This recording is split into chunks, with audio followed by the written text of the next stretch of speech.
numbers are going to shock you. In 2004, over 90% of people who lived in Ireland identified as white Irish people. Yes, but that number changed 10 years after, because in 2014, that number went down to 82%. So what happened to the 8%? Did they just disappear? Where did they go? Well, a new report just came out saying that number has gone even lower.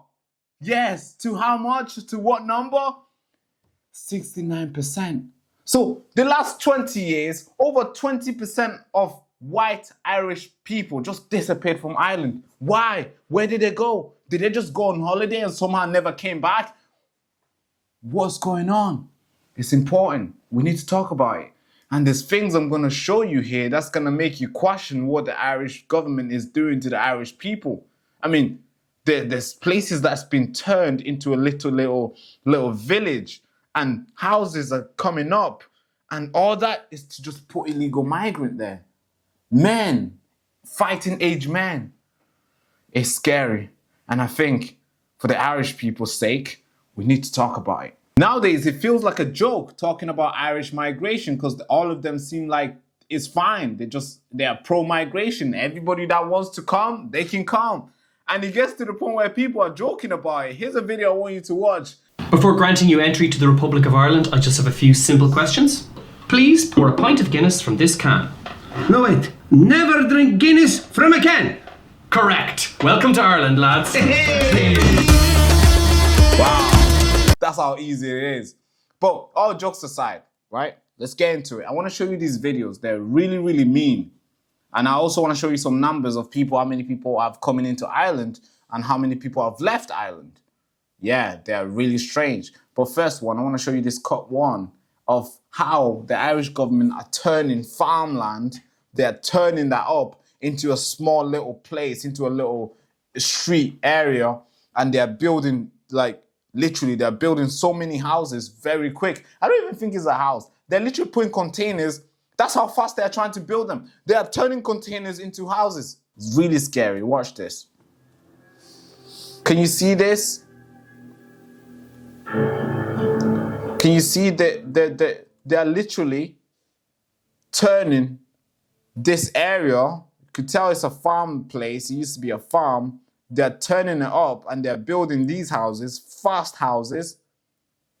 For what exactly? That's the question. For what? For who? But the Irish government won't answer that.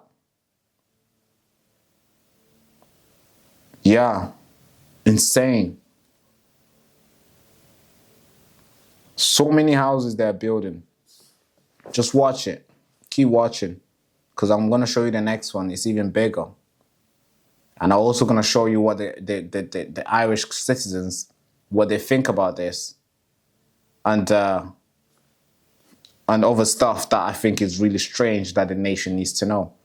But as you can see, that's a drum going past it. This used to be a farm, and now they're going to turn it into a place, into places full of houses. They're doing that. Not for the Irish homeless people, not for the Irish people who are looking for a house, the people who've been living there for long, who are struggling. No, they're doing this to put illegal migrants in. Hey, come in. Hey, come in. We got a house. We're going to build it very fast. Hey, come in. That's what they're doing. Can you see that?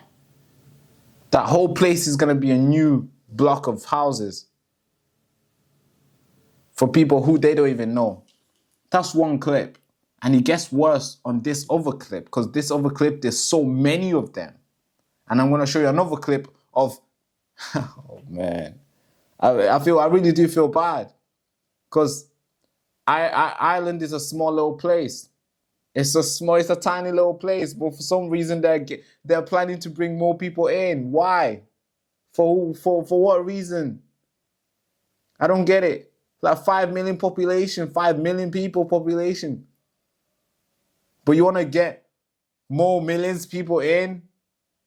And the fact that more people are leaving your country, your own people are leaving the country, that means you're probably trying to replace them, right? Because you're doing something that bad that they're leaving, but you're still bringing more people. You're still doing that bad thing. So basically what you're saying is, I'm going to keep doing this until everybody leaves. That's the plan. It seems like, because that's the action they're taking. But watch this other clip. It's even worse. Can you see this? I think now they're built. I don't know if this is a different place or it's the same place, but you can see these tents, these containers are being turned into houses. Literally containers. There's so many of them. There are hundreds of them. Actually, it could be thousands of them. And they're just putting all these guys in, and they got security guard as well, so local residents can't really come to these places because they know what they're doing is wrong. Look at that, hundreds of them, hundreds of thousands of people will be at least living here today as we speak. This did not exist like 3 years ago. It did not exist. They literally built that very quick to put migrant in. That's a bigger problem. I think that's the biggest problem here. Yeah, I know. I also want to show you this other video of how they are. Oh man, it gets even worse. Because this one is, they know what they're doing is so wrong that they're not doing it in the daylight. They're not doing it at night, in the morning, daylight. No, they're not doing that. They're waiting for normal people to go home, for normal people to go home nighttime. Then what they do is they bring these illegal migrants in the houses that they've built or in the hotels that they've captured away from the citizens. Yeah, because they know what they're doing is so wrong. They have to do it at nighttime. What? Really? Watch this video. As you can see, there's fighting age men are walking into this compartment here. I'm not sure if that's a hotel or it's a place that they've built for them. But you can tell it's a place that they've built because all these tall lightings, you can tell it's not new places there. It's not a new place. But, you can tell it's a new place with all the big lights that have been put there. So you can see that men are going into this place. Yeah. And it's just like, what? This is happening at nighttime. It's either people are protesting or it's either people are going in to stay there. Could be one. Could be one of them, right? Either they're either it's Irish people protesting or it's the illegal migrant going in. But you make your choices on that, eh? You make your choices on that. But here's the numbers now. Let me tell you. In 2023, the Irish government took in around 141,000 people, like immigrants. They just came into the country. Some people might be like, yeah, they're coming for work, or they're seeking, they're running away from prosecution, all these sort of reasons, yeah. But that's the numbers. They're talking that much. That's how many people they're taking in. That was in 2023. Here's what they did last year, 2024. You don't know how many people they took in the country. Maybe you're probably thinking, yeah, maybe they chilled out and they stopped taking so many people. Well, they carried on. It got even worse. It went even higher. They took around 150,000 people in the country. That's how many people they took in 2024. And you're probably thinking, are they going to do more this year? Or are they going to do less? But the chances are they're going to do more because almost all the politicians over there are pro-migrant, are pro-migration. Almost all of them. And there's not that many who are opposing this, apart from the normal working class citizens.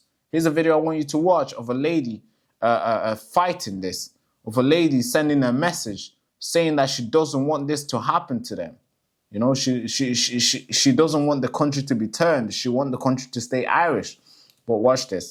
And I'm here for my children, and I'm here for my grandchildren, and I'm here to keep Ireland for the Irish, and our Celtic race, and our culture, and our traditions, and our Christian Catholic religion. And I do not want Ireland to become an Islam stronghold. Here. Well said. Great stuff. Fair play. So yeah. She doesn't want it. She wants the country to stay the same. She doesn't want random people walking out at night. She doesn't want people to be, I mean, we can get into all those details, but if I do, they'll call me far-right football hooligan. But I don't want to. So I'll just keep it to you to decide what she doesn't want. But I'm sure there's a lot of things she doesn't want in that country. She wants it to stay Irish. But here's another one, protesting. A lot of people taking to the street. It happens almost every now and then. People go and protest, but they're not heard. No matter how many times they protest, they need to be in the House of Senate. They need to be in the government to make a change. Because the government certainly not listening to them, as you can see. Hail Mary, full of grace, the Lord is with thee. Blessed art thou among women, and blessed is the fruit of thy womb, Jesus. Hail Mary, full of grace, the Lord is with thee. That's what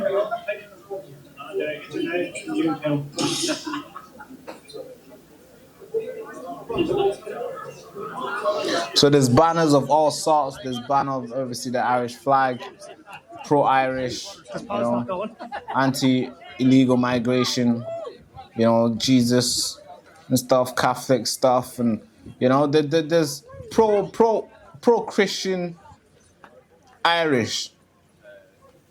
They're just walking peacefully, protesting in their street because they know somewhere around there tents have been built for the illegal migrants to stay, and they don't want that to happen, so they're protesting.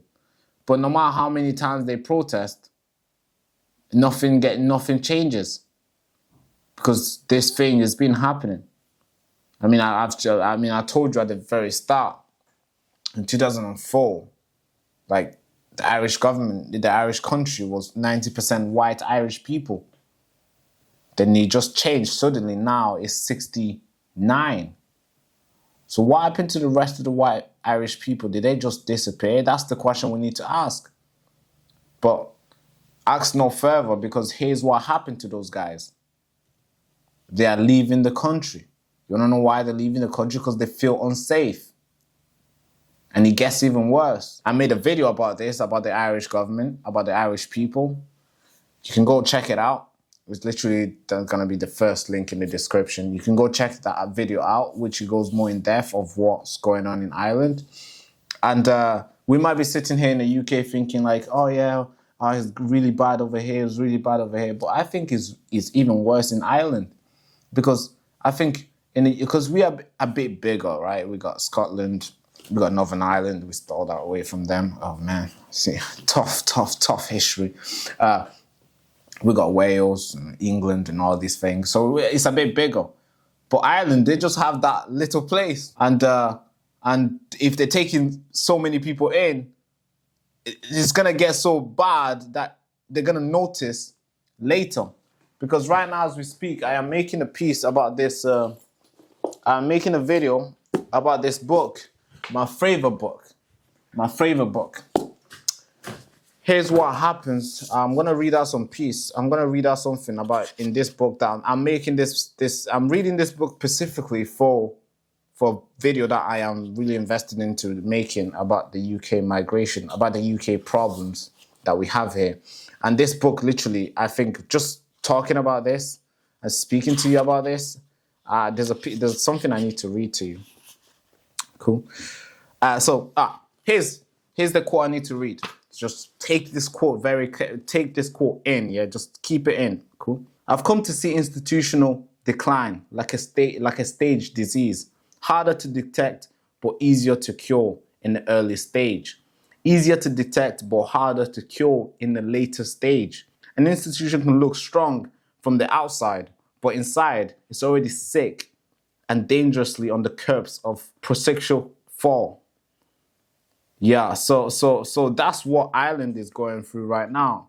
From the outside, they seem like they're making the right decision and stuff, but right now I don't know what stage they're in. It's either it must be the early stage, and it seems they can easily fix this. Once they get to the fifth stage, they won't be able to fix this, because it will be like cancer, as we say.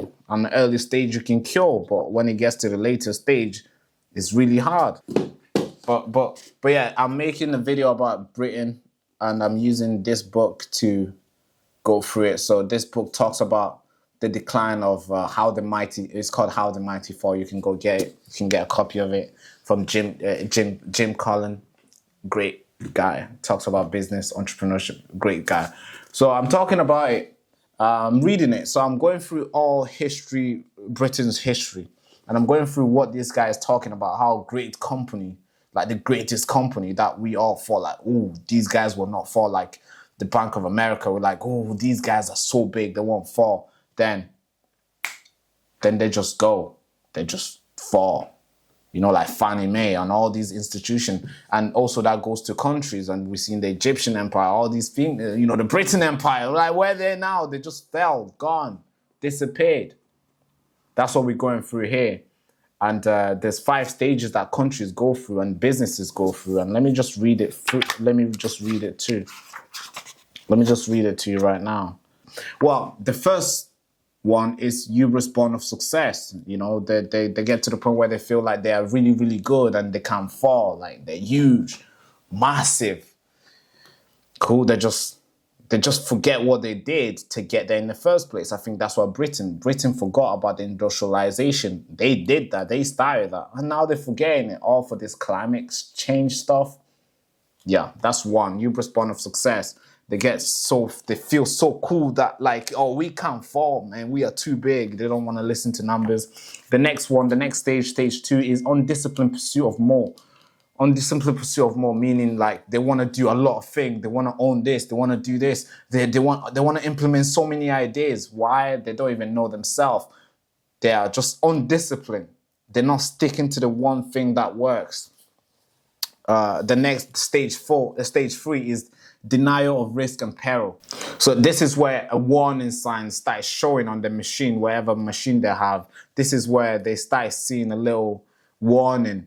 But guess what? What they do? They because they still feel the hubris born of success, they just disguise those numbers. They don't want to look at those numbers. So when we talk about migration here in the UK, our leaders just turn a blind eye. They don't want to look at it. I think that's what Ireland is at right now, where when you talk about it to them, they don't want to, you know, they don't know what's going on. You know, they know it's a warning sign. It's a little country, but they're bringing more people in. They know it's a bad thing, but they just ignore it. So let me just read you a note here that says, so leaders discount negative data, amplifying positive data, and put a positive spin on ambitious data. So let's say a good data, they'll make it look like it's a huge win, and a really bad data, they'll make it look like it's a tiny little risk. But let me carry on. Those in power start to blame external factors of setbacks rather than accepting responsibility. So yeah, they do all this. They don't want to confront the problem because they don't want the problem to be real in their head. They feel like they're still winning. They're still in the winning side, but they're actually on a stage 3 in the disease of falling. But then the stage 4 is where they get to the point where they are grasping for starvation. This is where it gets to the point where now they know they are going to fall. Like the Titanic, man. You know, when you watch the Titanic, you know, everybody's dancing, everybody's loving it. Everybody's, you know, eating. The poor people are eating. The rich people are eating. Everybody's having fun. The captain are having fun. Then it hits when they know, like, oh crap, we're going to hit it. It's inevitable now. We are hitting it. We're going to hit the ice. Yeah, that's when they realize, oh man, start spinning. But it's too late. But this is where grasp for starvation really comes in, where they're trying to start changing stuff. They're trying to start buying things. They're trying to make a lot of changes. But that's where you need to know what's happening. That's where you need to have a good leader to actually make that change. Because if you're making that change and you're still there while it was falling, you're most likely to mess it up because you're going to hit the ice. And the last one is obviously stage 5 is capitulation to irrelevant or death. So if you're a person, you're dying. If you're a business, you're going irrelevant or you're going bankrupt. If you're a country, then you're just going to collapse. Nobody's going to want to invest in your country or anything. But that's the stage 5 all businesses and probably countries go through. You know, you can see the Ottoman Empire, you can see the Britain Empire, or the Egyptian, all these things, and now we got US. I don't know where US is here because I've not really looked into all the past wins and loss that they've had. But I'm sure Britain, US, and we don't want US to fall, but the way they're going, I don't know. We'll see what Trump will do and the next person. Then we can detect what might happen. But that's where Ireland really is today. And my little red book here tells me that they're on a stage 3 and they need to start accepting that these numbers of migrant is really, really bad. And they need to start changing that. The fact that their people are leaving the country is a really bad sign. But they are just looking at it and just turn a blind eye. And that is going to lead to stage 4, where they're going to be, like they're going to be scrapping for starvation, grasping for starvation, And that's where you're going to hit the ice. But thank you so much for watching. That's Ireland video done for you today. I hope you learned something. The videos I've played for you. And if you're from Ireland, please try to tell your leaders. Try to talk to them. Maybe try to protest more, even harder. Tell them what they need to hear. But without further ado, if you're new to the channel, make sure to like, comment, subscribe. And without further ado, hand to the head, salute. Bye, bye, bye, bye, bye. So then I was born in a refugee camp in Tanzania. At the time, there's so many people ran there. A lot of people were going there, real refugees, after being butchered from the civil war that erupted in Congo. My parents applied for asylum to all the countries. They waited. Now, then I was born in that camp, the same camp. I'm talking tents. I was born there. Now, we're waiting and waiting. For 14 years, we were waiting. Now, of course, these guys could choose to wait as well, but these guys hijacked that and they come in the country illegally. Now, the media will brand you guys racist, far right, the worst people here, the worst group here. How come the good group didn't invite me to go speak over there?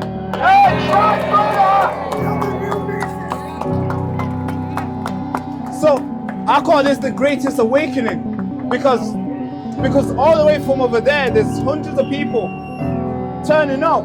It's a Saturday, for God's sake. They could easily go around and watch football and have fun, go on a date, do all the lovely stuff they could do. But instead, they want to stand here, rain or not. They're ready to send a message. And I believe the message will be received today. Thank you so much.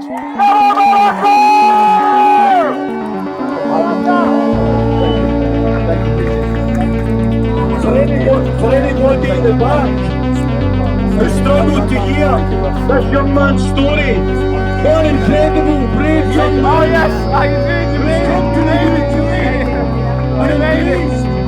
British Christian values, regardless of his own beliefs.